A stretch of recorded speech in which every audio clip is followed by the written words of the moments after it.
Chapter 36. Emmeline and Cassie. Cassie entered the room and found Emmeline sitting, pale with fear, in the furthest corner of it. As she came in, the girl started up nervously, but, on seeing who it was, rushed forward and catching her arm, said, "Oh, Cassie, is it you? I'm so glad you've come. I was afraid it was. Oh, you don't know what a horrid noise there has been downstairs all this evening." "I ought to know," said Cassie dryly. "I've heard it often enough." "Oh, Cassie, do tell me, couldn't we get away from this place?" "I don't care where. Into the swamp among the snakes. Anywhere. Couldn't we get somewhere away from here?" "Nowhere but into our graves," said Cassie. "Did you ever try?" "I've seen enough of trying and what comes of it," said Cassie. "I'd be willing to live in the swamps and gnaw the bark from trees. I ain't afraid of snakes." "I'd rather have one near me than him," said Emmeline eagerly. "There have been a good many here of your opinion," said Cassie, "but you couldn't stay in the swamps. You'd be tracked by the dogs and brought back, and then—" "What would he do?" said the girl, looking with breathless interest into her face. "What wouldn't he do? You'd better ask," said Cassie. "He's learned his trade well, among the pirates in the West Indies. You wouldn't sleep much if I should tell you things I've seen, things that he tells of sometimes for good jokes. I've heard screams here that I haven't been able to get out of my head for weeks and weeks. There's a place way out down by the quarters, where you can see a black, blasted tree, and the ground all covered with black ashes. Ask anyone what was done there, and see if they will dare to tell you." "Oh, "What do you mean?" "I won't tell you. I hate to think of it. And I tell you, the Lord only knows what we may see tomorrow, if that poor fellow holds out as he's begun." "Horrid," said Emmeline, every drop of blood receding from her cheeks. "Oh, Cassie, do tell me what I shall do." what I've done it. "Do the best you can. Do what you must, and make it up in hating and cursing." "He wanted to make me drink some of his hateful brandy," said Emmeline, "and I hate it so." "You'd better drink," said Cassie. "I hated it too, and now I can't live without it. One must have something. Things don't look so dreadful when you take that." "Mother used to tell me never to touch any such thing," said Emmeline. "Mother told you," said Cassie, with a thrilling and bitter emphasis on the word mother. "What use is it for mothers to say anything? You are all to be bought and paid for, and your souls belong to whoever gets you. That's the way it goes. I say, drink brandy, drink all you can, and it'll make things come easier." "Oh, Cassie, do pity me." "Pity you, don't I? Haven't I a daughter? Lord knows where she is and who she is now, going the way her mother went before her, I suppose, and that her children must go after her. There's no end to the curse, forever."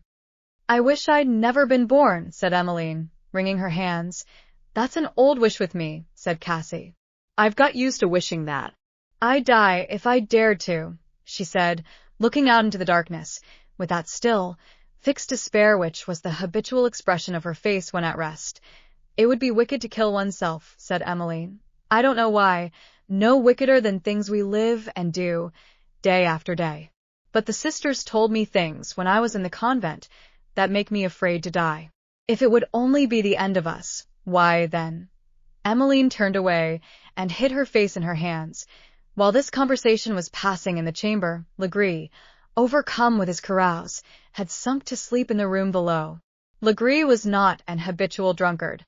His coarse, strong nature craved, and could endure, a continual stimulation that would have utterly wrecked and crazed a finer one.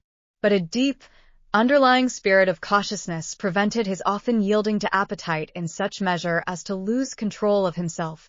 This night, however, in his feverish efforts to banish from his mind those fearful elements of woe and remorse which woke within him, he had indulged more than common, so that, when he had discharged his sable attendants, he fell heavily on a settle in the room, and was sound asleep. Oh, how dares the bad soul to enter the shadowy world of sleep, that land whose dim outlines lie so fearfully near to the mystic scene of retribution? Legree dreamed. In his heavy and feverish sleep, a veiled form stood beside him, and laid a cold, soft hand upon him. He thought he knew who it was, and shuddered with creeping horror, though the face was veiled. Then he thought he felt that hair twining round his fingers, and then that it slid smoothly round his neck, and tightened, and he could not draw his breath, and then he thought voices whisper to him, whispers that chilled him with horror. Then it seemed to him he was on the edge of a frightful abyss, holding on and struggling in mortal fear, while dark hands stretched up and were pulling him over, and Cassie came behind him laughing, and pushed him. And then rose up that solemn veiled figure, and drew aside the veil. It was his mother, and she turned away from him, and he fell down, amid a confused noise of shrieks and groans, and shouts of demon laughter. And Legree awoke. Calmly the rosy hue of dawn was stealing into the room. The morning star stood, with its solemn, holy eye of light, looking down on the man of sin, from out the brightening sky. Oh, with what freshness, what solemnity and beauty is each new day born, as if to say to insensate man, behold, thou hast one more chance. Strive for immortal glory. There is no speech nor language where this voice is not heard, but the bold, bad man heard it not. He woke with an oath and a curse. What to him was the gold and purple, the daily miracle of morning? What to him the sanctity of the star which the Son of God has hallowed as his own emblem? Brute-like, he saw without perceiving, and, stumbling forward, poured out a tumbler of brandy, and drank half of it. "I've had a HL of a night," he said to Cassie, who just then entered from an opposite door. "You'll get plenty of the same sort, by and by," said she dryly. "What do you mean, you minx?" "You'll find out one of these days," returned Cassie in the same tone. "Now, Simon, I've one piece of advice to give you." "The devil you have!" "My advice is," said Cassie, steadily, as she began adjusting some things about the room, "that you let Tom alone." "What business is he of yours?" "What? To be sure, I don't know what it should be. If you want to pay $1,200 for a fellow, and use him right up in the press of the season, just to serve your own spite, it's no business of mine. I've done what I could for him." "You have? What business have you meddling in my matters?" "None, to be sure. I've saved you some thousands of dollars at different times by taking care of your hands. That's all the thanks I get. If your crop comes shorter into market than any of theirs, you won't lose your bet, I suppose?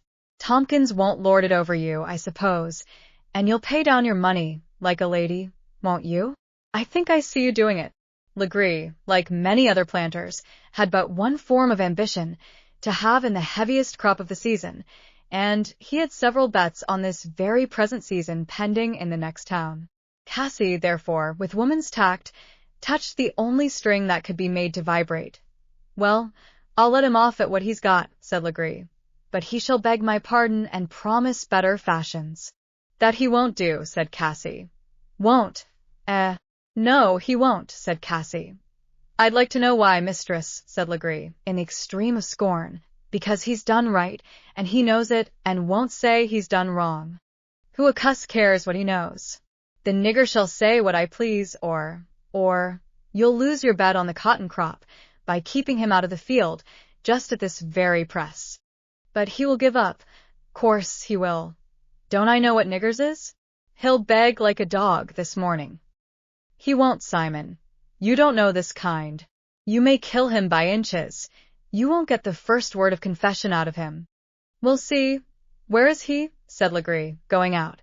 "In the waste room of the gin house," said Cassie. Legree, though he talked so stoutly to Cassie, still sallied forth from the house with a degree of misgiving which was not common with him.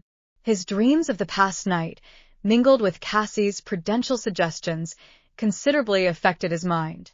He resolved that nobody should be witness of his encounter with Tom, and determined, if he could not subdue him by bullying, to defer his vengeance, to be wreaked in a more convenient season. The solemn light of dawn, the angelic glory of the morning star, had looked in through the rude window of the shed where Tom was lying, and, as if descending on that starbeam, came the solemn words, "I am the root and offspring of David, and the bright and morning star." The mysterious warnings and intimations of Cassie, so far from discouraging his soul, in the end had roused it as with a heavenly call.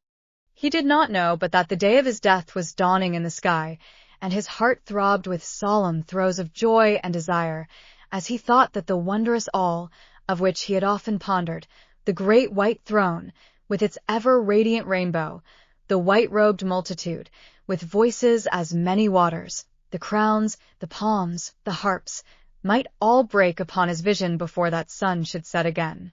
And therefore, without shuddering or trembling, he heard the voice of his persecutor, as he drew near. "Well, my boy," said Legree, with a contemptuous kick, "how do you find yourself? Didn't I tell yer I could larn you a thing or two? How do you like it, eh?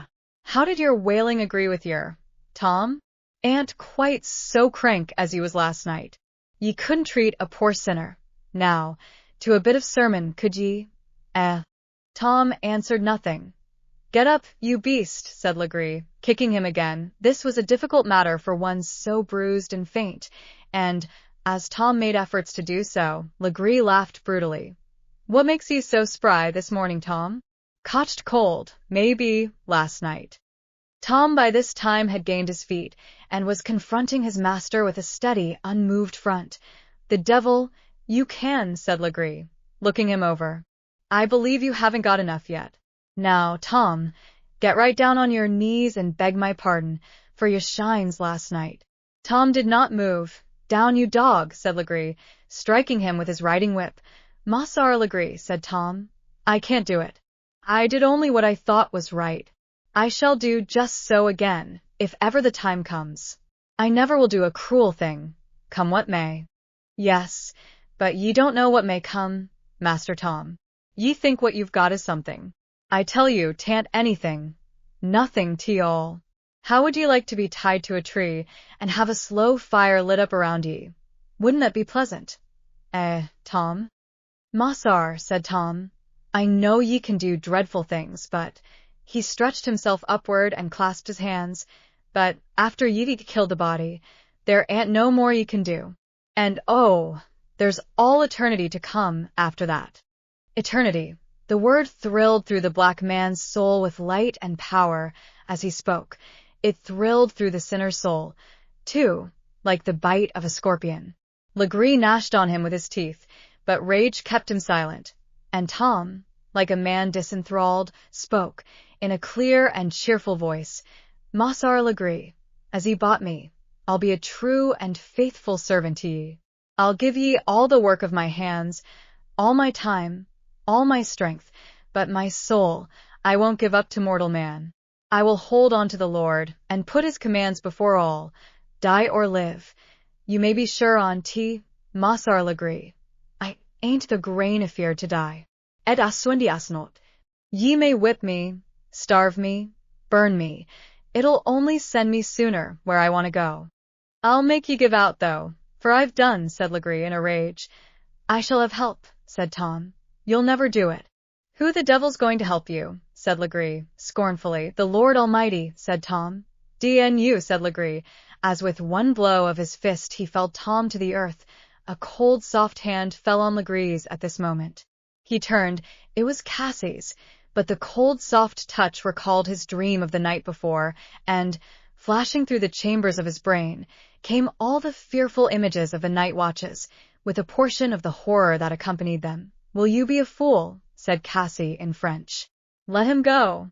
Let me alone to get him fit to be in the field again. Isn't it just as I told you? They say the alligator, the rhinoceros, though enclosed in bulletproof mail, have each a spot where they are vulnerable, and fierce, reckless, unbelieving reprobates have commonly this point in superstitious dread." Legree turned away, determined to let the point go for the time. "Well, have it your own way," he said doggedly to Cassie. "Hark ye," he said to Tom, "I won't deal with ye now, because the business is pressing, and I want all my hands, but I never forget. I'll score it against ye, and sometime I'll have my pay out o' your old black hide. Mind ye." Legree turned and went out. "There you go," said Cassie, looking darkly after him. "Your reckoning's to come yet. My poor fellow, how are you?" "The Lord God hath sent his angel, and shut the lion's mouth for this time," said Tom. "For this time, to be sure," said Cassie. But now you've got his ill will upon you, to follow you day in, day out, hanging like a dog on your throat, sucking your blood, bleeding away your life, drop by drop. I know the man.